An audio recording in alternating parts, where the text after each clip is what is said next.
young man, there's no need to feel down. I say, young gal, pick yourself off the ground. I say, young man, 'cause you're in a new town. There's no need to be unhappy, young man. There's a place you can go. I say, young gal, when you're short on your dough, you can go there. And I'm sure you will find many ways to have a good time. It's fun to study at Ftcc. It's fun to study at Ftcc. They have everything. You employed, you can go out and make some dough. It's fun to study at Ftcc. It's fun to study at Ftcc. You can get your degree, you can pick your own field, you can do whatever you feel. Young man, are you listening to me? I say, young gal, what do you want to be? I say, young man, you can make real your dreams, but you've got to know this one thing. No one does it all by themselves. I say, young man, put your pride on the shelf and just go there to the Ftcc. They got you back on your way. It's fun to study at Ftcc. It's fun to study at Ftcc. They have everything to get you employed. You can go out and make some dough. It's fun to study Party at poopers. Ftcc. It's fun to study at Ftcc. You can get your degree, you can pick your own field, you can do whatever you feel. Young man, I was once in your shoes. I said I was down and out with the blues. I felt no one cared if I were alive. I felt the whole world was so tight. That's when someone came up to me and said, young man, take a walk up the street. There's a place there called the Ftcc. They can start you back on your way. It's fun to study at Ftcc. It's fun.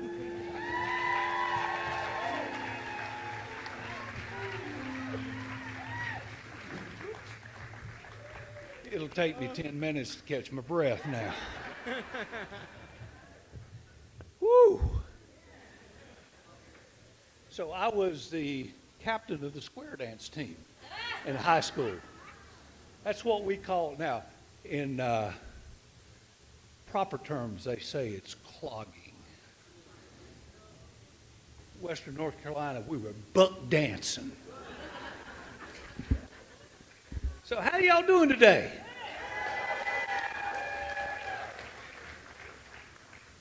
So welcome back. Are you happy to be back? Did you have a good summer? And people muddling around. Was your summer long enough? No, never is it? Never is. Let me breathe a minute.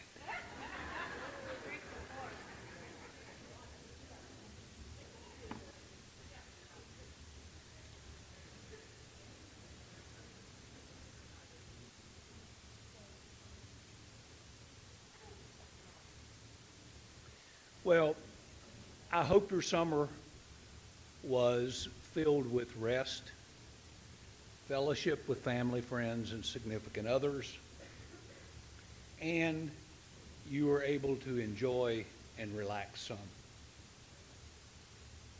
Are you ready for 24-25? All right. It's again going to be a great year. We've made a lot of progress toward moving toward our targets and our goals. Let's keep up the momentum. We're gelling as a unified group.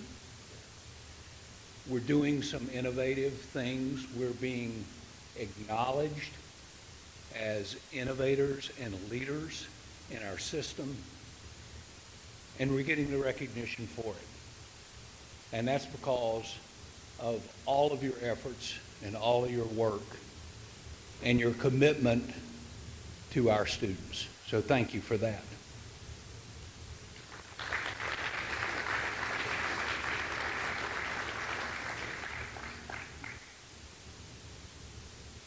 All right, my clicker's not working. All right. So just reflecting back to spring. Summer again, we had enrollment growth. So now we've hit 7 consecutive terms of growth on our curriculum side. Okay?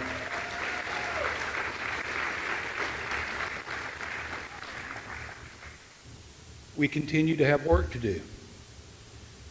We are about at that level where we were at pre-COVID. Not quite, but right at that level. We have a lot of opportunity ahead of us. The wait list is huge, which shows that we've got some pent-up demand. And we've got some opportunities ahead of it. We've got to make sure that we're positioned to seize those opportunities. Our retention levels are improving, and that's because of the work that you're doing collectively to engage with the students, to know where they're at, respond to them when there's a need, and help them navigate through. We've had a number of high-profile events on campus this past year.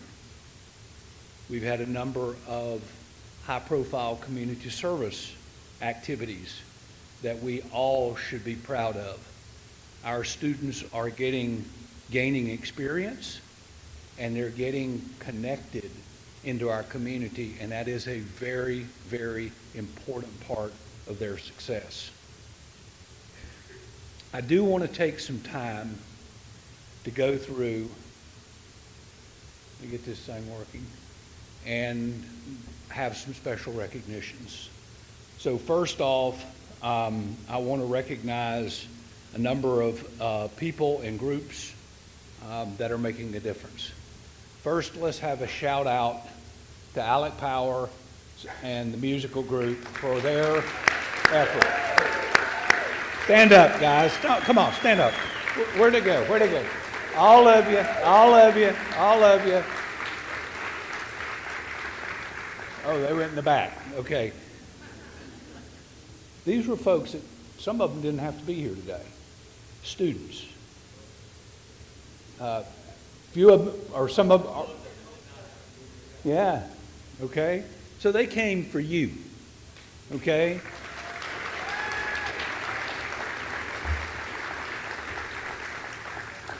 Today's activities could not take place without the hard work, and as I call you out, stand up please, housekeeping,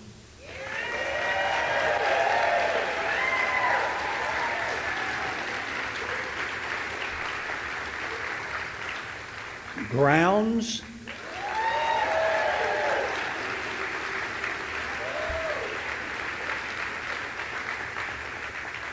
security,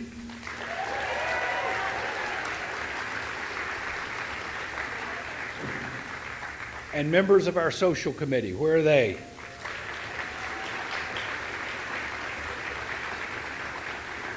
They're all at work right now. Please, as we go through the day, take some time to acknowledge them. There's not a day passes that I don't have somebody that's walking through this community, this campus, that's from our community, that says, matter of fact, this morning, had a lady that was walking through. You probably see her every day. She's here with her little black poodle, walking through. I stopped and had a conversation with her, and she said, this campus is just wonderful. And she said, I can't believe how manicured and how professional it looks. Could I borrow those people to come to my house for a couple of days? I didn't sell you out, grounds folks. So in addition to these folks, I do want to recognize the team captains for the campus fund drive. Team captains, would you please stand up?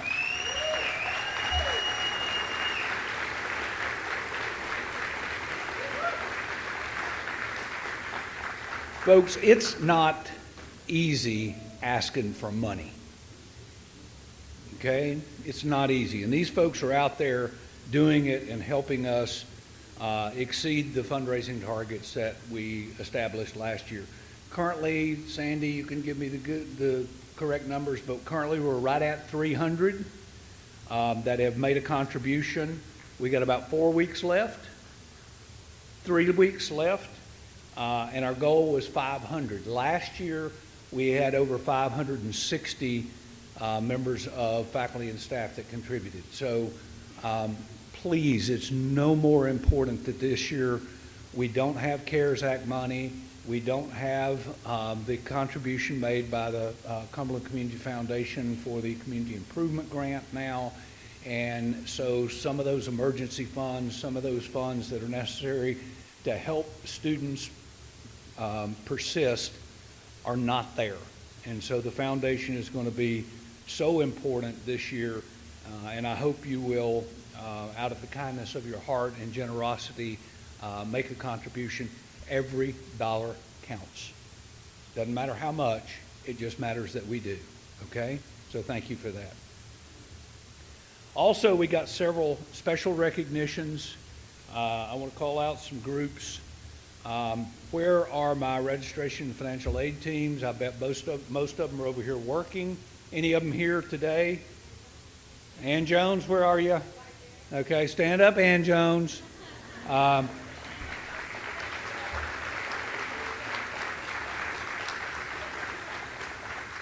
Y'all don't know the headache they've been through with the FAFSA debacle, and it's still not fixed.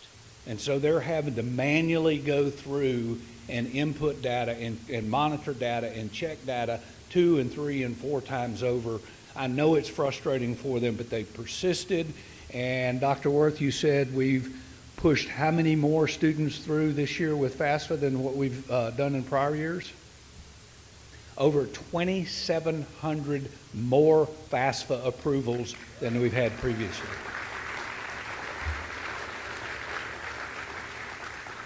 All right, every faculty member that took on an extra course load last year without any additional pay, please stand up.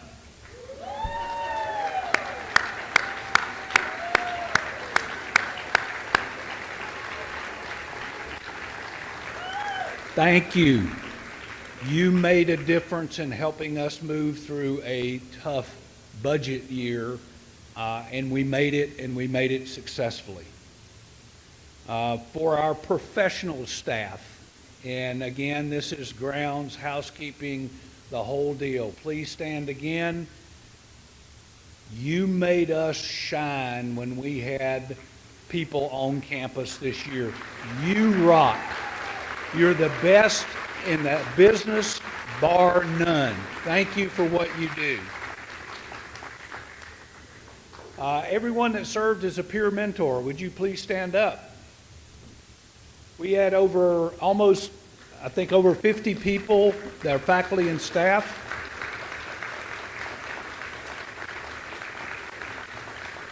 Who served as a mentor to a student. We had almost 100 students that said, I want a mentor, okay? Those students, their grade point averages bumped higher, all because of your efforts. Relationships are critically important, and we can't, unfortunately, we've got a society that the relationship is with that little piece of screen, and that's not going to get them ahead in life. It is the relationships that you establish and the model that you provide, that those relationships and that engagement and that conversation and that helping each other and working in a compassionate mode with people to help them through life's challenges are critically important. So thank you for the work you do. You did, and where is Richard McDonald? We're going to do it again this year, right, Richard? So Richard is looking for more mentors. Everyone that served as a club advisor, would you please stand?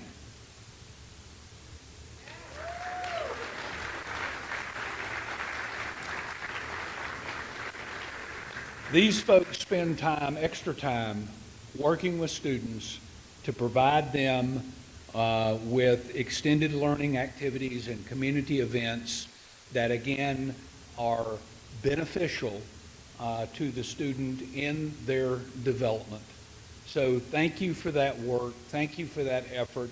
I think we've got more clubs than we've ever had, and those clubs are engaged, and your work is part of the work that we have been able to accomplish over the past 2 years in creating more of a community environment here on campus.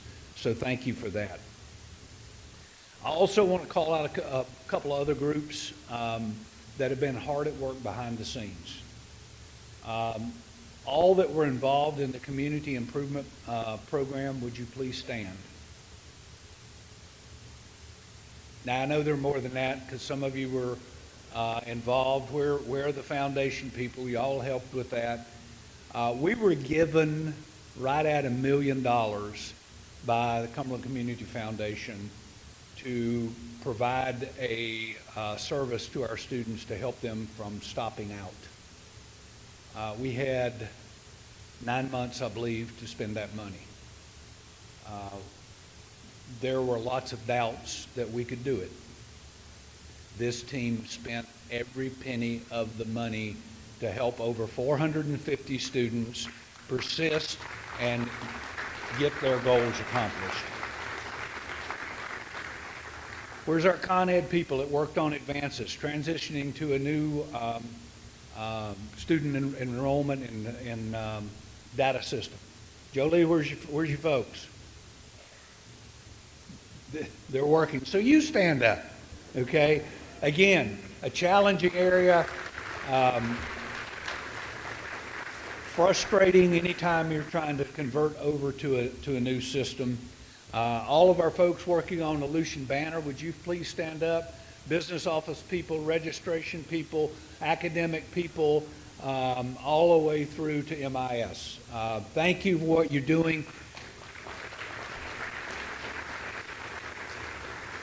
So here again is an example of Fayetteville Tech leading the way. We're one of 5 colleges that are leading the effort in there, and when they call for volunteers, Fayetteville Tech was the only college that stood up and said, big college that stood up and said, yep, we're going to do this.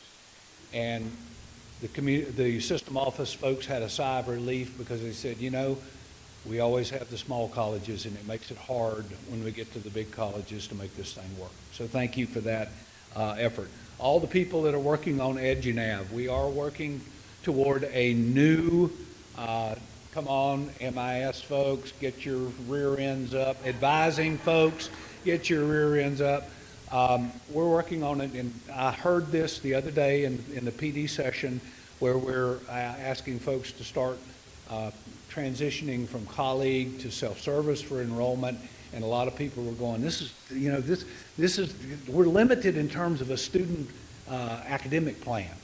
Well, EduNav is going to give us the tools that we need to automate a lot of that, see an academic plan from start to finish. If they go in and try to move things around and change things, it's going to throw up all kinds of warnings, say it's going to take you a lot longer, it's going to cost you a lot more money to complete your degree, and this issue of wait list, because typically we are okay, we're scheduling classes for fall, so we look at what we, fall of 24, we look at what we offered fall of 23, and that's the list.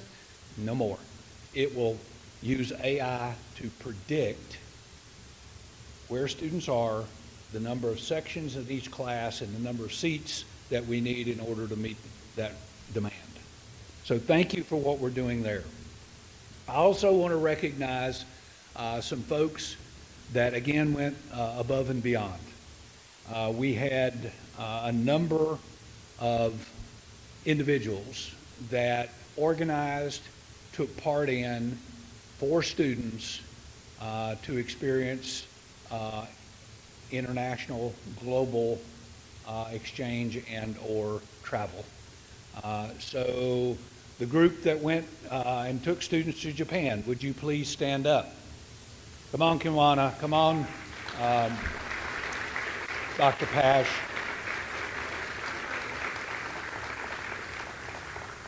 So we also have some faculty members that are laying the groundwork for our students in science to gain some real-world experiences in oceanic and environmental studies in partnership with the Bermuda Institute of Oceanic Sciences and with Arizona State University. Where are our science faculty? They ain't here. Okay. Are they still in Bermuda, Cameron? If they are, reel them back in, okay? It's time to start classes. Okay, so some of them are in the advising center. We had as well, Dr. McDonald took his YES students to DC and to Raleigh, to the Capitol. Very important trip. I know as an individual, I was never at the Capitol or in Raleigh until I went to work and had to go there and lobby for money. And so those students got a real experience in that. We also had a group that was working with Maseno University in Kenya to expose our students to the global challenges that people face in economic activity to combat poverty. Those that were involved stand up. I also want to recognize Dr. Ramphal and Dr. Kelly. They actually went and met with the folks and the students that were there.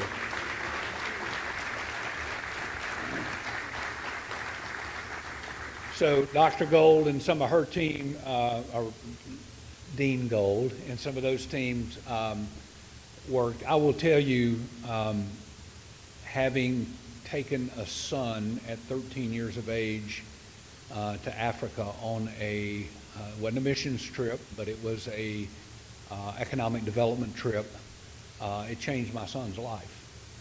And you will see that as we expose students to these experiences, it will be a life-changing experience that will broaden their horizons and broaden their perspectives going forward.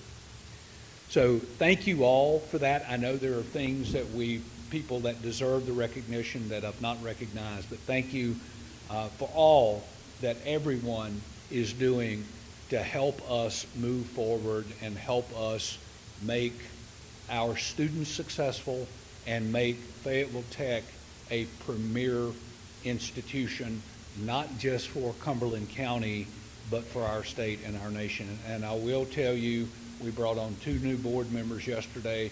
One of the board members is a very renowned, recognized, and accomplished business person. And he said, this is one of the brightest stars that we've got in our community. Unfortunately, not enough people know about and understand exactly what all we do here. And that's something we're going to change, okay? All right. So we also have a number of emerging leaders that I want to make sure that we recognize. We had 5 individuals that were selected for this year's 40 under 40. If you were part of that group, would you, and you're here, would you please stand?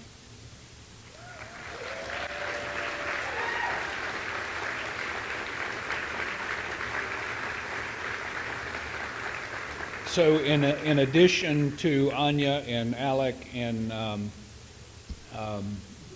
Katie, there was 2 other persons, Nicole Knotts and Tanika, and I forget Tanika's last name, Johnson. There we go, Tanika Johnson, that were selected for that very select group of people. Those that were selected for the Institute of Community Leaders, the Class 20, if you're here, would you please stand?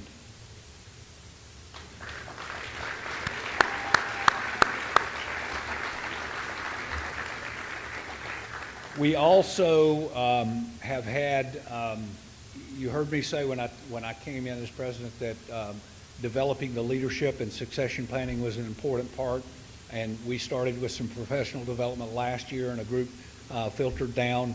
We've got a second level of group, 3 different groups that are going through a similar training with Dr. Shackelford and Dr. Cameron. If you have been or are part of those groups, would you please stand?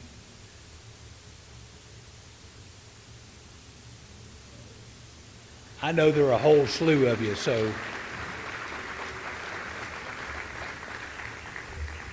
All right, the other thing that we had, and this was initiated out of Mary DeRicio at the library and several other folks, is we had a number of people that chose to tell their story. And it is now published in a book, The Road to Success, a love letter to our students. So I'd like to have those folks recognized, and I think we've got books for each of those folks. When I call your name, if you would filter through and get your book. Ashley Apple.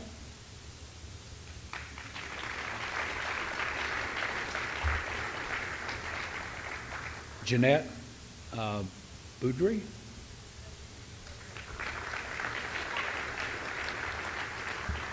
Dr. Bill Brew.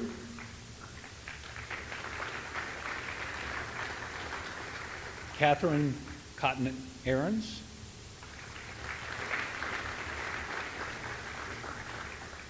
Vicki Durka.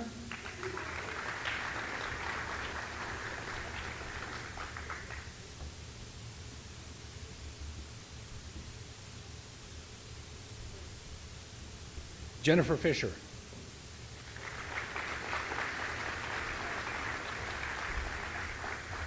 Alex Folke.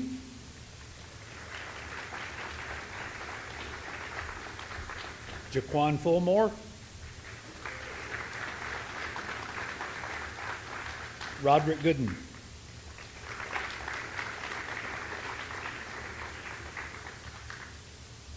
Sonia Harriet.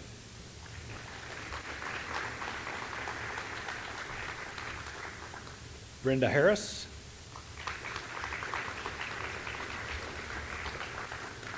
Sonny Kelly.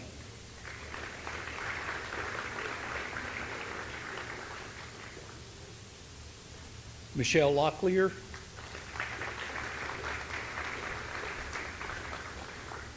Brittany Loving. Jobeth Merhew.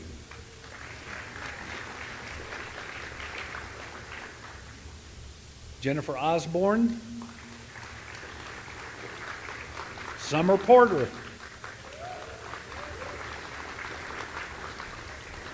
Tanette Prevette.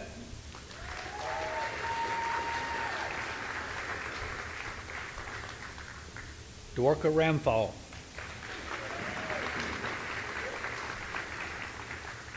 James Sanders III.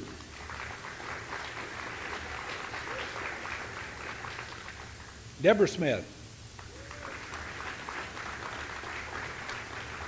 Story Smith. Heather Spexar. Christopher Thrasher and Tiffany Watts.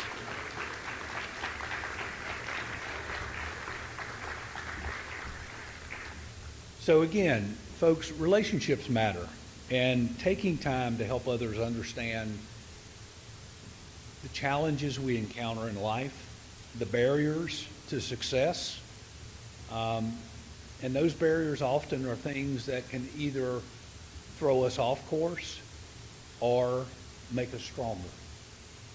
Your stories of determination, persistence, of how you used those encounters to grow stronger and persist, and the relationships that you identified are important, and they make a difference and will make a difference and set an example for our students. So thank you all.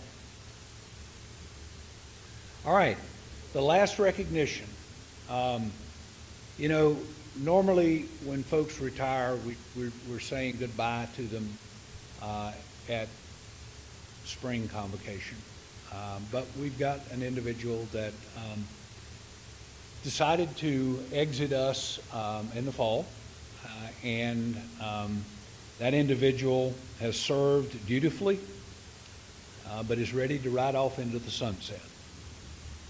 Daisy Fox has been a member of the business department for 28 years, and she has decided it's time to focus on herself and her family, and I respect and honor that. And so we applaud you, Daisy, for your work, but while she's leaving the classroom, she's not leaving FTCC. She's donated $15,000 to establish an endowed scholarship in her name and her sister's to leave a lifetime of legacy for her work here at Fayetteville Tech. I told her I was going to call her up. I wanted her to come up. She said, Dr. Sorrells, I can't make it. I'm going to cry. So I told her I understood. So she's not here today, but would you all please give a round of applause? I would say it's worth a standing ovation. Come on, come on.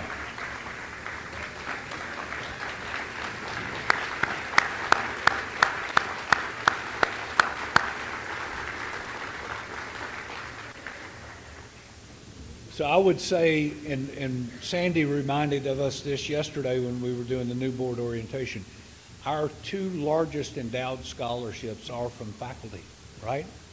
And so not only are we changing the lives of our students, but in many cases, it is a life-changing experience for our faculty and staff, and they want to leave a lasting impression upon the institution. So thanks to those that do it, and I hope more of you will consider that.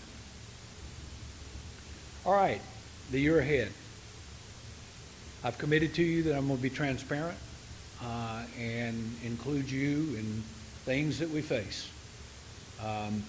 We've celebrated and had a lot of accomplishments in spite of facing challenging circumstances. This past year, you made a difference in the lives of over 3,700 students who received a workforce credential, certification, diploma, or degree. It's huge. But we celebrate that, and we want to use that momentum to fuel our energies into the new year. We do face some challenges, and those challenges your leadership team has been working on at least for the past 4 to 6 months. We're putting plans in place, but we feel like in spite of the headwinds, there are opportunities for growth that are clearly present and visible. We have wind at our back. So let's continue to build, and when we hit those headwinds, we will be very prepared and have forward momentum to serve as a strong foundation for our success over the next 2 years. And we can make this year as stellar or more stellar than what it was last year. So one of the things that we're doing is we're working through our strategic plan. We're updating our strategic plan. We normally go through a process, take it before the board, starting in August, get some feedback, go forward. We're retooling that a little bit, and we're slowing down, and we're making some adjustments, and we're going to ask you for your input, because you need to know what is in that plan, and you need to be bought into that plan, and you need to understand your role in helping us execute that plan. So, our mission statement, currently is a little long, it's a little clunky, and it's a little hard to remember. So this is going to serve as our mission statement going forward. We serve as a learning-centered institution focused on building a highly skilled workforce to fuel economic growth. Workforce is what we do. That's where we will stay focused. That will be all of our effort. We've also never had a vision statement. So we've crafted a proposed vision statement. Our vision is to transform lives through lifelong learning. I'll talk more about why that's important, the lifelong learning point, in a few minutes. The other piece is we've never really defined what those values and value statements are that undergird our vision and mission. Well, we've crafted some, and there they are. And you should have received an email with a survey saying, would you please go in and rank order these in terms of priority in which you feel they should be listed, and add any that you think we've left out. So please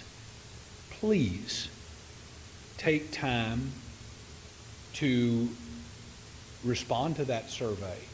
If you have input in addition to the value statement survey on our mission and vision statements, please get that to Mr. Carl Mitchell or Dr. Tiffany Watts, because we need to push this forward, get it to the board in September so that we can adopt it in October. Now, we will be sending out, and I heard you, we are listening, that many of you have, through your faculty and staff surveys, told us stuff that we need to be aware of. And I've asked every one of my members on the executive council to tell me, out of the things, and I listed all the things that we heard needed to be improved, what can we do to make this work? And they've all made suggestions. We've taken all that and we've developed it into a framework of goals and sub-goals that pair up to and support the 5 priorities that I brought forward to you in my first convocation in the spring of 23 that were going to be priorities for the institution. So if you look at those priorities, we are still focused on student success. We are very, very interested in aligning our efforts with labor market needs, being good partners. Everything we do needs to be centered on the student and their success, and that we remain good stewards of the public resources that are entrusted to us.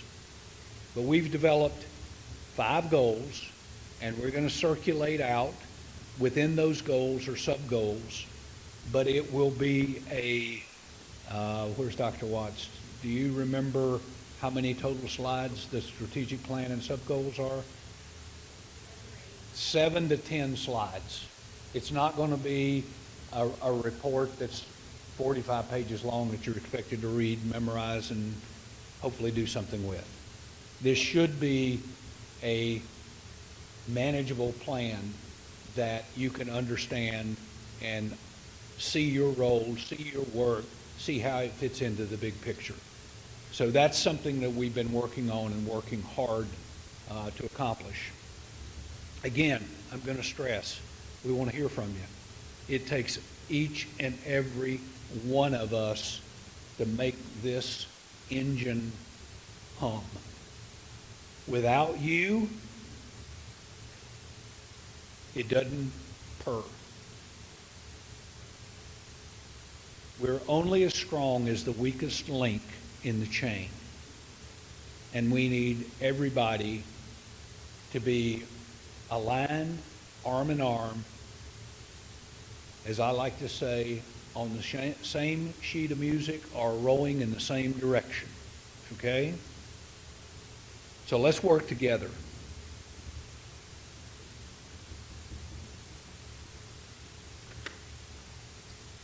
So as I said earlier, we are entering a season of change. Higher education is changing rapidly. The big question for us is, can and will we respond in a responsible manner? So I've listed a number of market forces that are shifting and shifting rapidly. And I want to walk through those, and then I'll explain why I've got that chart over on your right-hand side. So we are in the middle of a workforce shortage.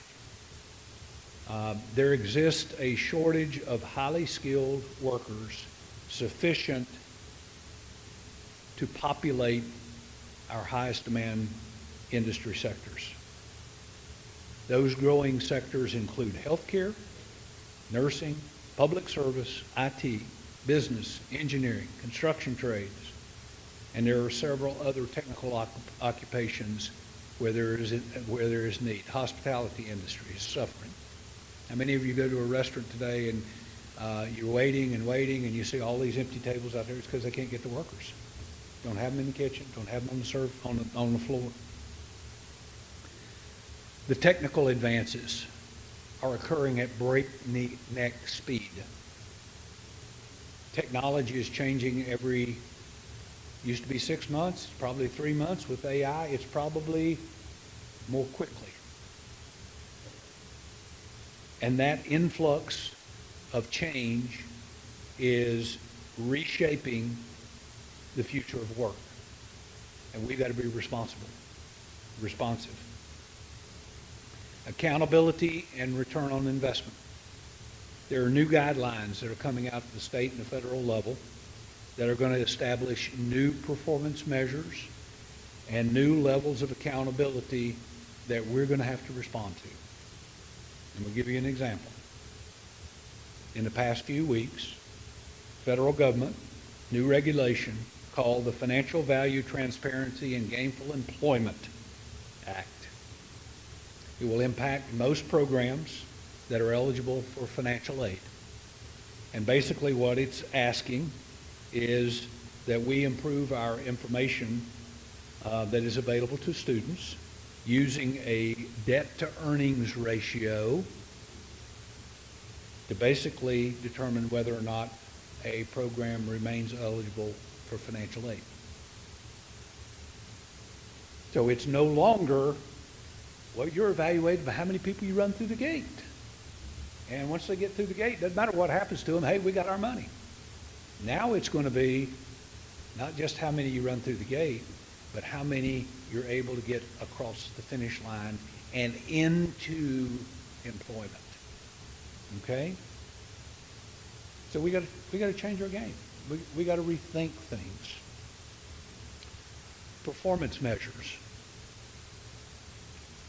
There are 7 performance measures that we are rated on by the North Carolina Community College System and the State Board of Community Colleges. We improved 4 years in a row.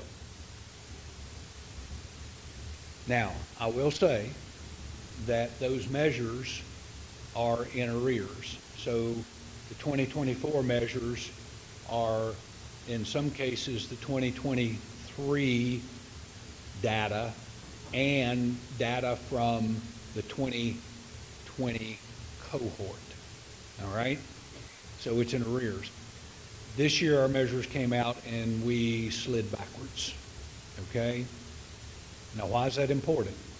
Because those measures determine the amount of performance bonus money that we get. All right? So The worse we do, the fewer dollars we get. The more we do, the more dollars we get. So it's very important, and there are more metrics that are going to come out that are going to be used to determine how well we're doing and how well we're succeeding with our students. Others there I'm not going to go into, but why does this matter? Well, I'm a business major, and what I put up here is the business product life cycle. And there are several stages. There's the launch or infancy stage where you're just starting out. You're in your infancy. The growth stage is where things really start taking off and escalating. So we were in our infancy back in the 60s. Okay, 70s and 80s, we hit the growth stage. And I would speculate that over the past probably 10 years, we've been going through some shakeout. I know I read an article back in 15 or 16 that said there are 30-some thousand institutions of higher education in the United States, and over the next 10 to 15 years, that will reduce down to 20,000. That has played out. But we're in a mature stage now. Education was really formulated and framed using an industrial model. Everybody sits in rows and chairs, and there's a teacher at the front, and wisdom goes out, and people regurgitate out and take a test, and away they go. And once they get a degree, that's it. You're gone. Have a good life. If we don't change, look at that decline. We can enter the valley of death. We've got to be thinking about how we reinvent ourselves, how we bring in new product, how we bring in new services, how we respond to customer needs, so that we can essentially move back into the growth stage of the life cycle. Okay? If not, we face a bleak future. If we dig our heels in and say, this is the way we do it, this is the way we've always done it, not going to change, this is where we are, we've got a bleak future. And if you don't believe me, ask IBM. They did that when personal computers came out. Tandy, the horse and buggy. There are things all through life that no longer exist. Think about it. How many of our young students coming out of high school understand what a party line was? Okay? How many of our students would know how to operate a fax machine? Okay? Those things are gone. Why? Because market forces changed. And the market changed with it, and those that changed and those that responded have been successful, and those that did not have declined or died. Your leadership team is hard at work planning, first off, thinking about how we can respond and making plans for a response to those things. So what are we doing to encounter the market shifts? So one of them is from a system. The President's Association a year ago recognized the impending labor shortage, started working with the system office and the State Board of Community Colleges, and we've come up with a new funding model to meet the challenge that there's not enough skilled labor to meet the demands in the labor force. Our solution is directly align our funding to labor market needs that are most urgent in North Carolina. And this is the model, okay? It is a prioritization of the high demand employment sectors, and it brings parity between Con Ed and curriculum classes. All right, now why is that important? Because we've got it here at Fayetteville Tech, can't speak for the other colleges, in IT, in cosmetology, in programs courses all across campus. We've got the same faculty using the same content, teaching the same stuff, Con Ed and curriculum, and guess what? We get paid significantly less on the Con Ed side for the same thing, it just being credit or non-credit. It will put us now at parity, and it doesn't matter how it is, short-term workforce or degree, it earns the same value of FTE. What does that mean for FTE? It means about $1 million of new funding for us at Fayetteville Tech, because we have a lot of programs in the healthcare, allied health, public service, trades and transportation, IT area. What does it mean for the rest of those programs? It's a whole harmless. You continue to earn the exact same thing that you've been earning now. Okay? So it will be good for us. It also is important to note that this model will shift every 2 years. So we will go every 2 years and look at the labor market data at the state level, and we will shift these courses around based upon those FTE value sectors. All right? It's a lot of work, but we're going to do it. Okay? Now, the other thing I will tell you, it is going to put a different level of obligation on us to be more intentionally and more deliberately engaged with our business and industry partners. Why? Let me give you an example.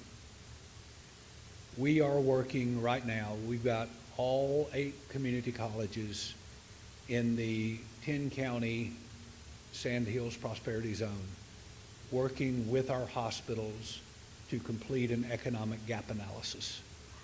Here's all the things we do, how many students we graduate, what our retention rates are, what our graduation numbers are, what our student learning or outcomes or competencies are, and they're listing out, here are all the jobs that we hire, here are the requirements, skill requirements for those jobs, here's the starting pay, here's the turnover that we have, and here are the, I forgot the last thing I was going to say, the clinical spaces that are available, okay? And we're bringing those together. So we had our first meeting about 6 weeks ago with our partner, Cape Fear Valley Health System, and Dr. Worth and I, with the CEO and the HR director, we already identified 4 areas where what we're doing is not a direct match with what they're doing, because after COVID, their care model has changed and the requirements have shifted. So we got to make some adjustments. That is true all across business and industry. So it's not going to be acceptable anymore to say, well, we met with them once or we met with them twice during the year. We're going to have that ongoing dialogue. We're going to have to understand what our students are doing, how they're doing, how things are changing, what are the new skill sets that are necessary in order to make it happen. The other thing that this model brings to the table is we are always earning 1 year in arrear. So we have to deal with enrollment growth 1 year in arrears. We're asked for a $6 million one-time infusion of money to allow us to get off of that arrear in looking at enrollment increase reserve, so that we've got a reserve of money that we can go through. Let me tell you why it's important. If you have FTE enrollment of 5% or greater in the fall, you get awarded money, okay? Last year, where's Debbie? How much money did we get last year, Debbie? Yeah, I think it was. We had the largest growth of any college last fall in the 58 community college system, okay?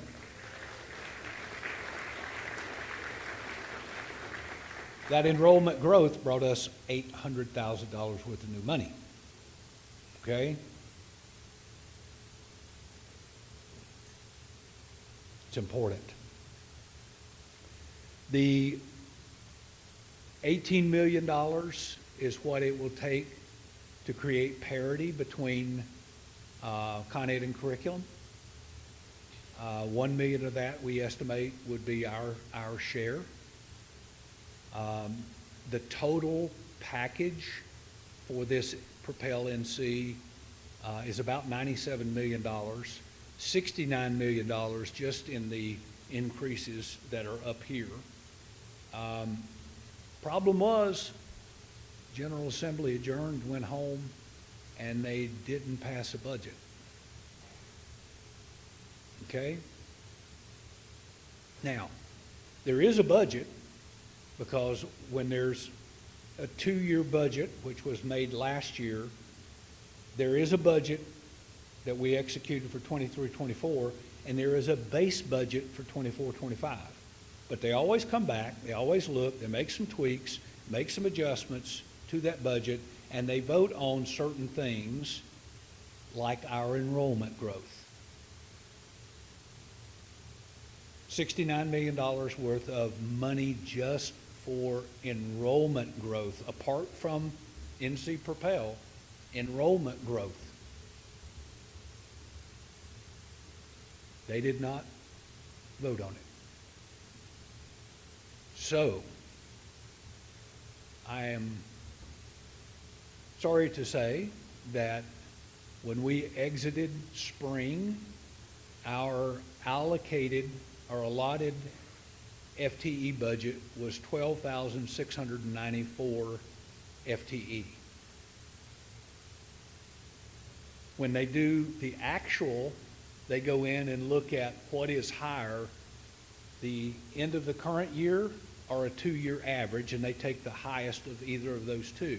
When they did that, our budgeted FTE should be 13,034,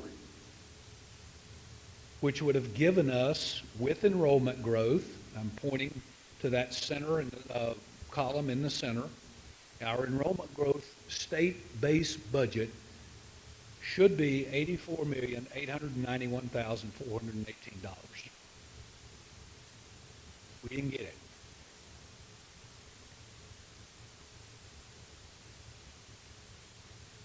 So, enrollment growth for us was about $4.5 million. Significant. What the system office did do was they said, well, we didn't get enrollment growth. We need to go back in and figure out a way that we can allocate the money that was the 24-25 without any adjustments across the system. And they did. And I looked at it and I screamed bloody murder,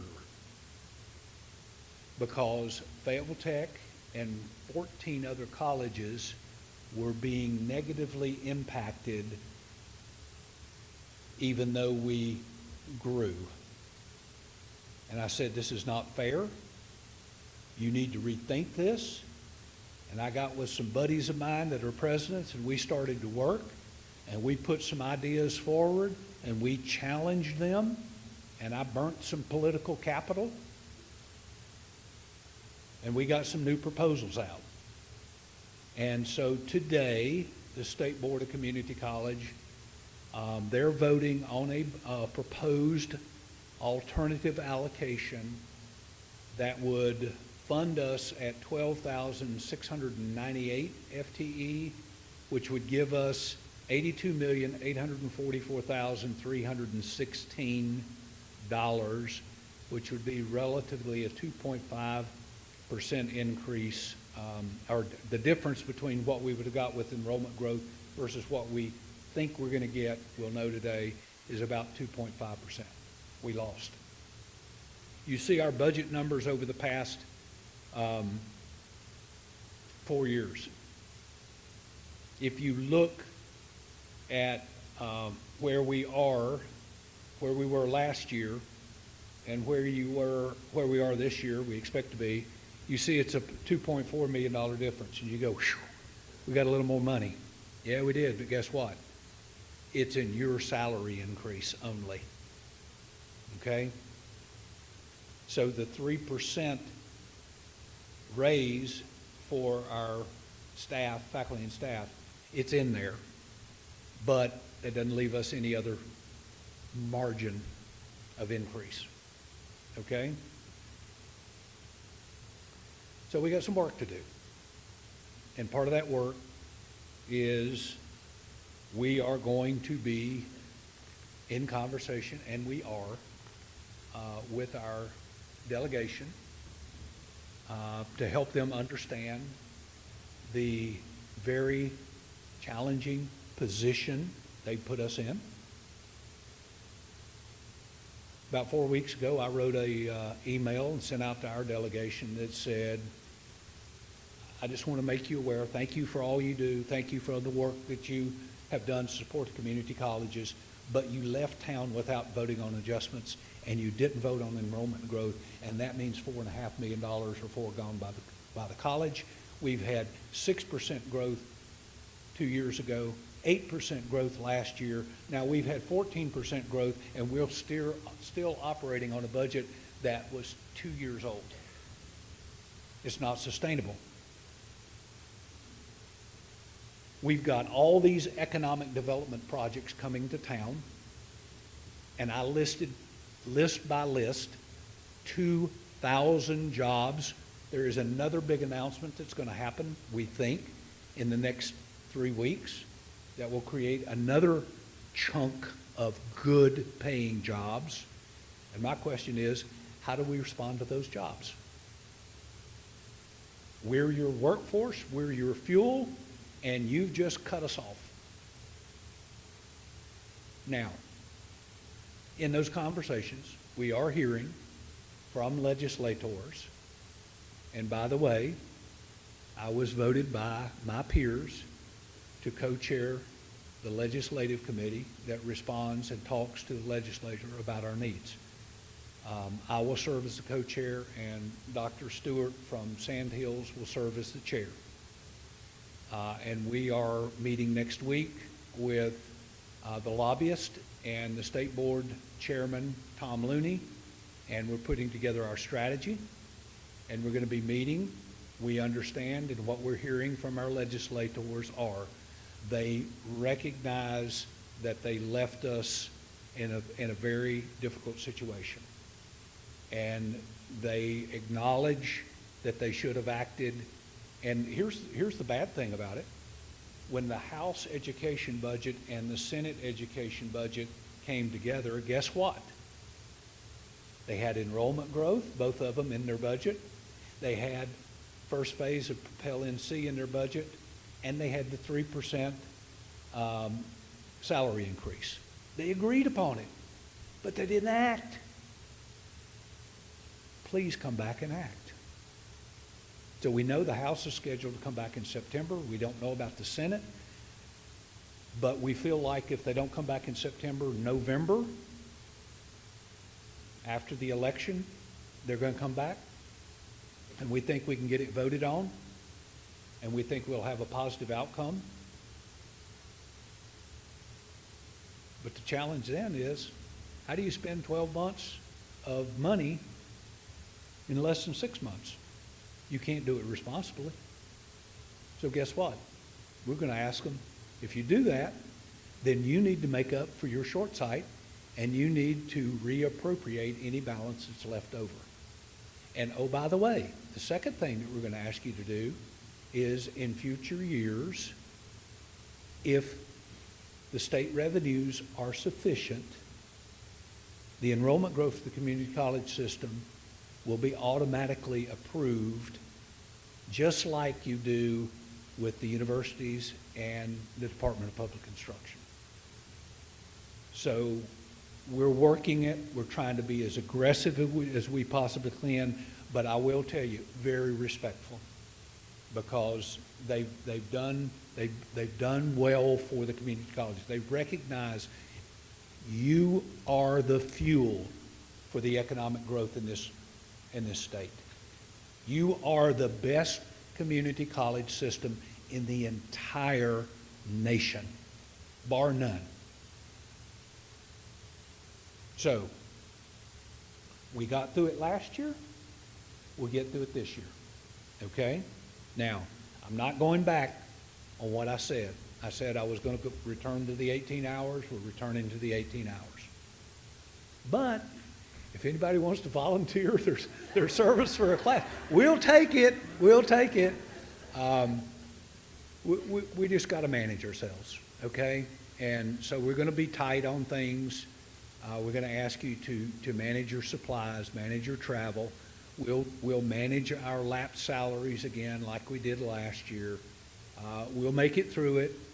There'll be little bumps along the road, but hey guys, we did it once, we can do it again. There's no doubt. I got a lot of confidence in all my people. You're great, you do great, and we'll make it work. So, the other thing that I will tell you is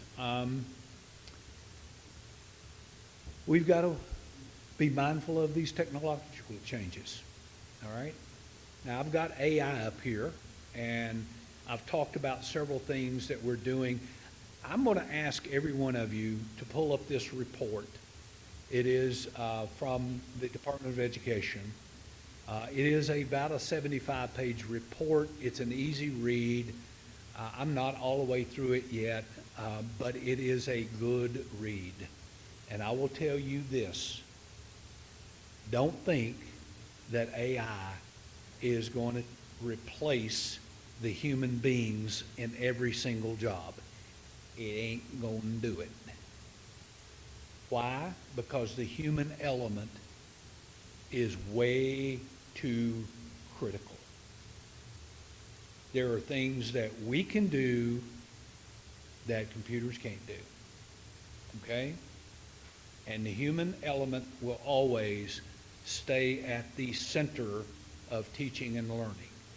Will it be a tool to augment what we do and how we do it? Absolutely. And one of the ways that you can augment how you're using AI and technology is to automate certain things, routine things that you have to do that take a lot of time. And we're going to work on that. We're going to find ways to do it. Because guess what? If we can reduce the time that you have to take and devote to administrative tasks, guess what? You got more time to engage with your students. A huge global study that's cited in this report says that teachers across the world spend about 50 hours a week in teaching and learning.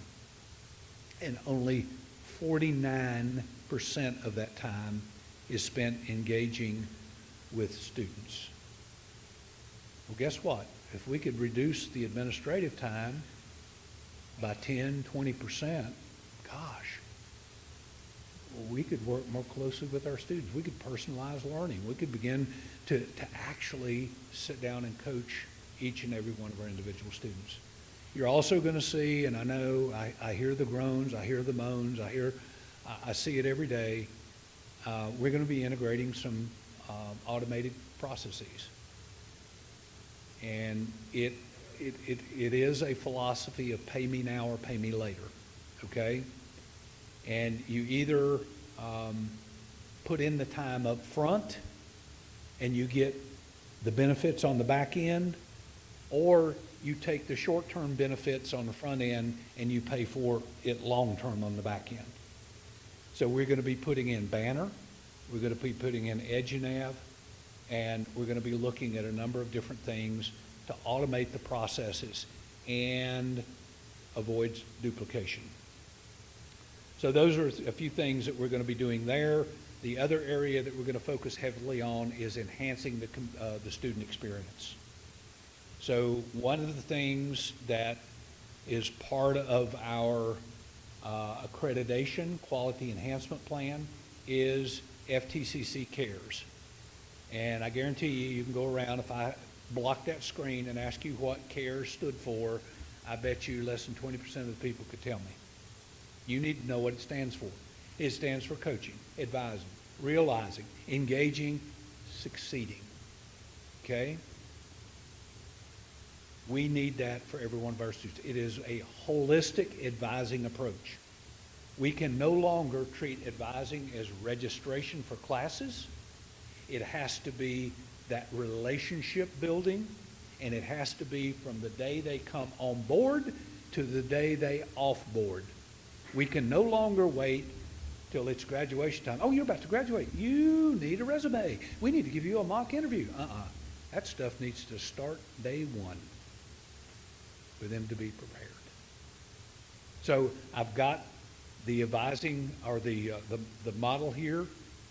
We're also going to be looking at organizing to better serve our students from the point of entry through achieving success. Now, I want us to adopt and take the growth mindset, because we're all responsible for our student success. We need to take a holistic approach that recognizes the connectedness between mind, body, and spirit, and is developing the whole person, not just the mind, or if you're in physical ed or athlete, not just the body, but the mind, body, and the spirit. So I applaud all of you that really focus on character in everything you do, because that's critically important. Start with the end in mind, and let's backward map that roadmap to success. Here are some opportunities for growth that are kind of lined up in things that we're doing. So I want to mention a couple. Accelerating learning paths. We get a lot of students that say, I don't have 2 years. I got to have a job today or tomorrow. We are moving from a system that was set up in the 50s that was on an industrial model that is about degree termination to a system of lifelong learning. Multiple entry and exit points along the continuum to get what you need when you need it, to get a job, to advance in a job, be promoted, move to a new career, whatever that case may be. I looked at mine, I've changed careers 5 times in my working relationship, and I'm an old man, okay, and things didn't change as rapidly. Many of our students are going to have to change careers multiple times, and we've got to equip them. Labor market, labor market changes there. So one of the things I'm going to tell you that we've got to do a better job of is looking at the essential life skills that students need in order to succeed. And I hear this all the time. I don't have time in my curriculum to put anything else in because we got all these technical things we got to go over. You know what I hear from employers? Hey, we can teach the technical stuff. What I can't teach them is if they don't show up on time, if they're not coachable, if they can't persist through adversity, I can't deal with them. Those are the things that get you hired, and those are the things that get you fired.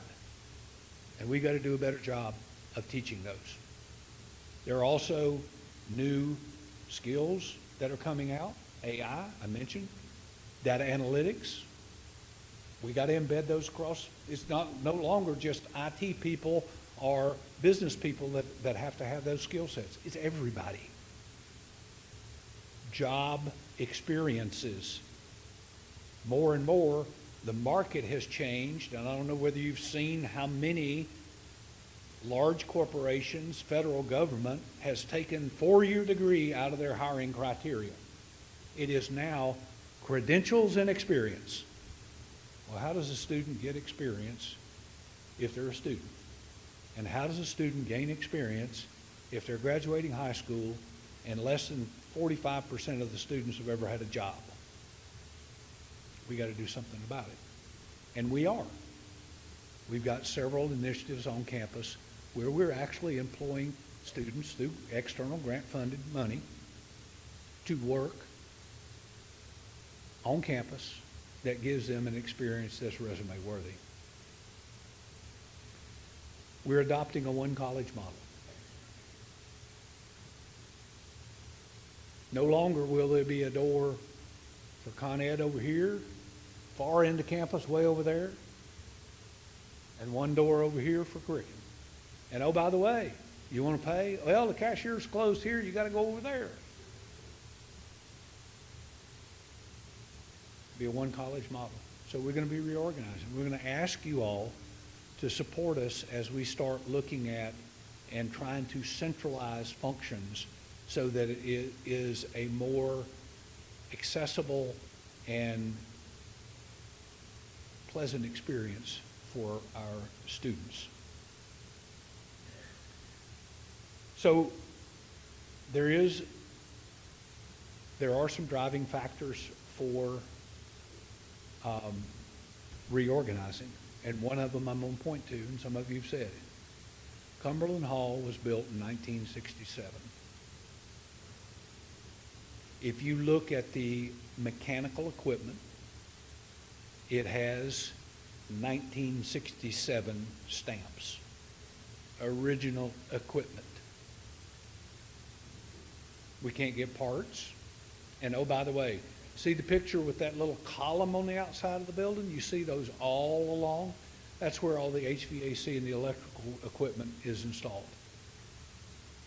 Even if we could, we cannot use those areas to put the mechanical equipment back in. Won't meet code. So we got to take up 2 to 3 classrooms on every wing in order to put a Band-Aid on a wound. It also needs a new roof. The windows are single pane. The seal around them needs to be redone. And oh yes, we've got a little structural thing that's evolving. It's not a concern right now, but if we had a critical failure in mechanics, in mechanical operational piece, we would be in trouble. Take $28 million to put a Band-Aid on it for a few years.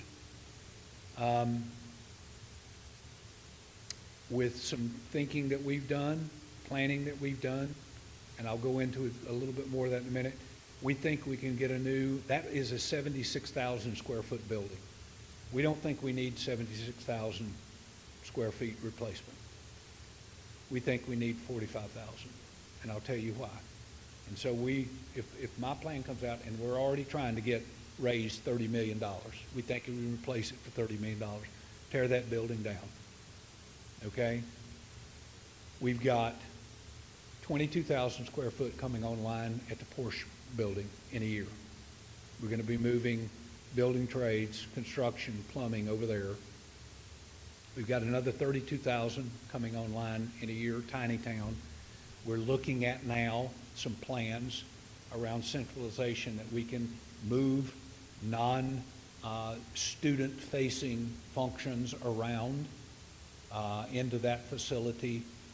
and open up space where we can get by with 45,000 square feet, okay? So we've also got a new CDL facility that's going to come online in about a year as well. So we're working toward those particular issues to enhance. We ask that you would be open to our recommendations. I'm going to start going out. Dr. Worth has already been having some conversations with various folks and start saying, these are things we're thinking about, folks. We want your input, okay?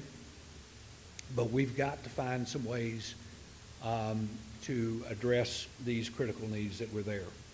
So what I want to leave you with is, let's embrace change. Change is here. It's going to happen.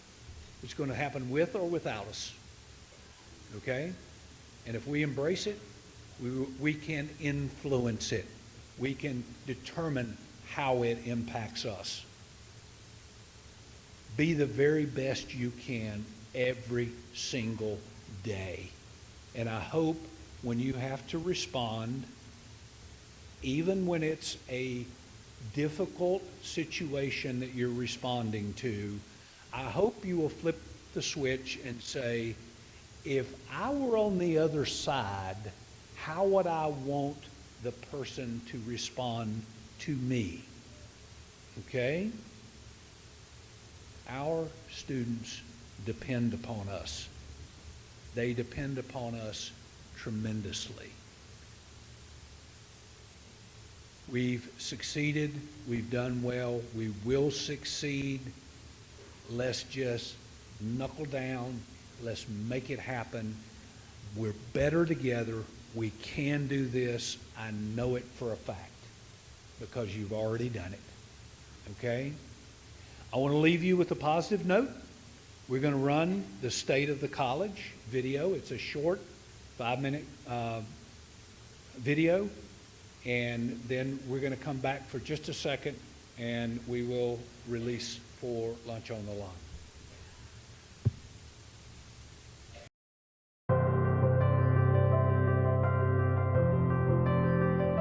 Fayetteville Technical Community College is more than just a college. We're a community dedicated to shaping futures, fostering creativity, and preparing students for successful careers in a variety of fields. We're steadfast in our commitment to providing high-quality training that aligns with the changing needs of the job market. Our programs are designed to make students workforce ready for today and tomorrow.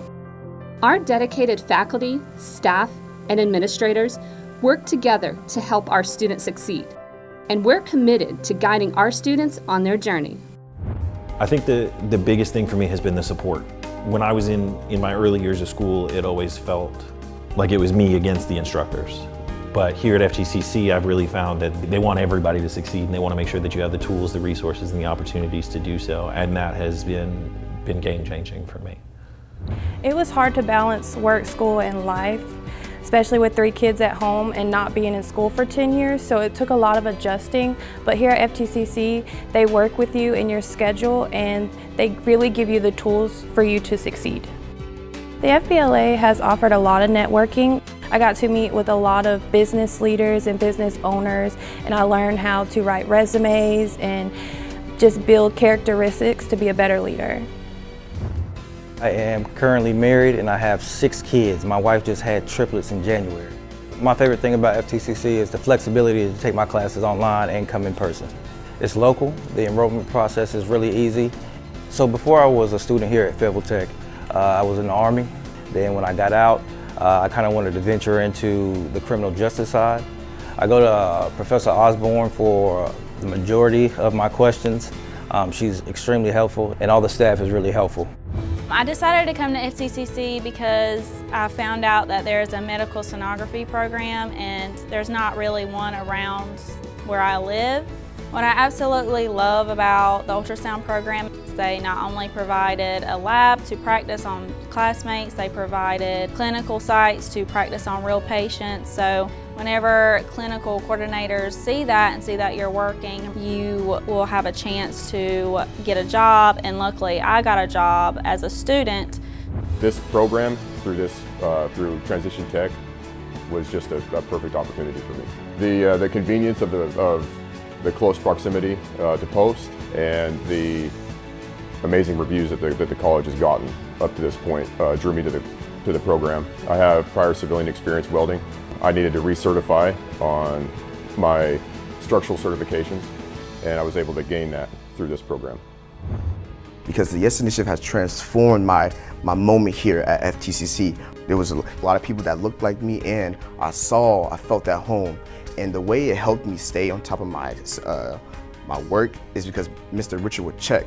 He would, ask us constantly, what are you doing? Do you need help with anything? And put us in the right directions to where to be successful.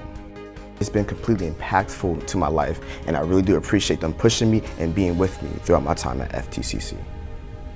The reason why I decided to choose going to Cumberland Polytechnic High School and FTCC is that it allowed me to take college classes and high school classes at the same time, as well as the opportunities at FTCC to potentially get both associates and further that education or go straight into the workforce. Some of the things that I really enjoyed about the fields of study in geomatics and civil engineering is that it's very hands-on, and I always prefer getting hands-on with the tools and getting hands-on out in the field or in the classroom. When I saw Fayetteville said you can get there from here, I just figured I'd give it a shot. So I decided that I wanted to sing full-time, and I wanted to help others learn how to sing.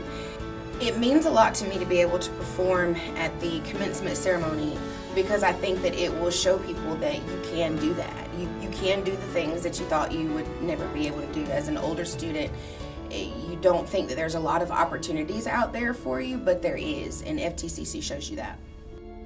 As we look towards the future, Fayetteville Tech will remain committed to being innovative and responsive to our students, the community, and economic needs. We will continue to meet students where they are and help them achieve their educational goals. We will continue to help them move forward to reach their full potential. FTCC, enriching lives, reimagining futures. Your next chapter starts here.